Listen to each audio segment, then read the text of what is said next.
Eh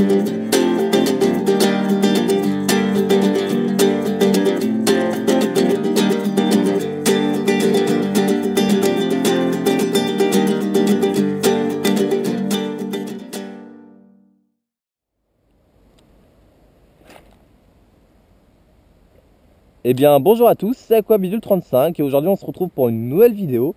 Aujourd'hui ça va être une petite vidéo tuto sur une question qui m'a été énormément posée cette semaine. Cette semaine on m'a demandé comment tu pêches le brochet en hiver et surtout quelle est ta technique de prédilection pour pêcher le brochet en hiver. Donc c'est ce que je vais essayer de vous expliquer aujourd'hui de la manière la plus simple possible. Je rappelle qu'il existe plein de techniques, c'est juste ma technique favorite parce que je la trouve simple, je la trouve polyvalente et je la trouve efficace. J'ai de très bons résultats en hiver là-dessus, je me casse pas les dents et j'arrive à sortir du poisson. Donc pour pêcher le brochet en hiver, moi je vais surtout aller le chercher sur le fond. Donc je vais utiliser tout bêtement des leurres souples, je vais utiliser des shad parce que c'est les leurres souples que j'affectionne le plus pour la pêche du brochet. Et de manière à ce que mon leurre ait une belle présentation, je vais utiliser des têtes plombées sabot. Donc la tête plombée sabot, ça va permettre à votre leurre d'avoir un angle de 45 degrés par rapport au fond. Je vais vous le montrer tout de suite, comme ça sera clair. Hop là, donc là vous voyez j'ai une tête plombée sabot texan. Et bah tout simplement mon leurre va être posé comme ceci sur le fond, avec un angle de 45 degrés. Donc ça va avoir une belle présentation, ça va permettre d'avoir une présentation naturelle et de ne pas éveiller la curiosité du poisson. Enfin de ne pas éveiller sa méfiance plutôt. Ensuite, lorsque le fond est très lisse, très propre, je peux utiliser des têtes plombées sabot classiques. Lorsque le fond est un petit peu sale, j'utilise des têtes plombées sabot texan.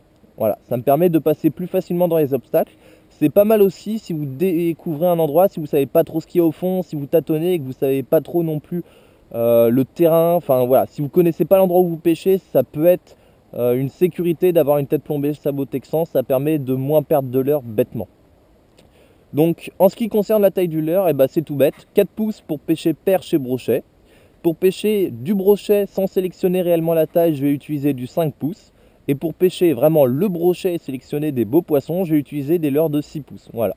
En hiver, je pense que c'est assez sympa, ça permet de prendre relativement beaucoup de poissons dans sa journée sans trop se casser la tête.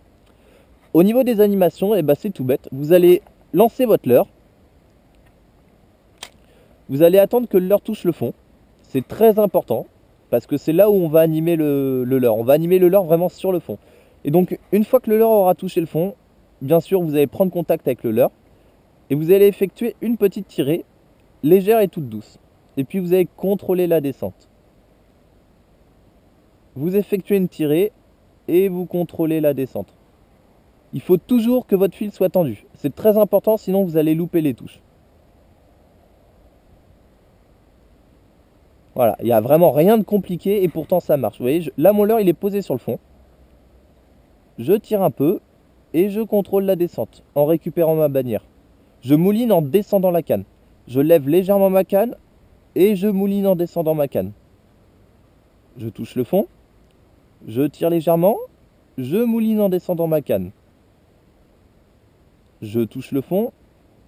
Je tire doucement. Voilà, c'est pas plus compliqué que ça. Ensuite, en fonction de l'activité du poisson, vous allez pouvoir faire des pauses plus ou moins longues et des tirées plus ou moins sèches. Lorsque les poissons sont très actifs et très agressifs, moi je vous conseille de faire des pauses classiques, mi-longues.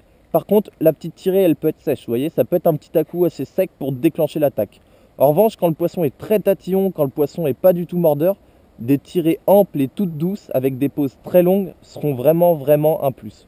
Voilà, faut pas hésiter à prendre son temps. Donc voilà, c'est tout pour cette technique. Un petit rappel qui me paraît important, c'est d'avoir quand même un bas de ligne pour éviter l'abrasion. Par exemple, un bas de ligne en fluorocarbone. Moi, j'ai deux longueurs de canne en 30 centièmes avec 20 cm en 50 centièmes. Ça évite de se faire couper et ça évite que la tresse frotte contre les branches et qu'on perde un leurre ou qu'on perde un poisson bêtement. Voilà, c'est rien et pourtant ça joue énormément. Surtout qu'en hiver, lorsque les crues charrient énormément de bois et compagnie, les tresses ont tendance à prendre cher.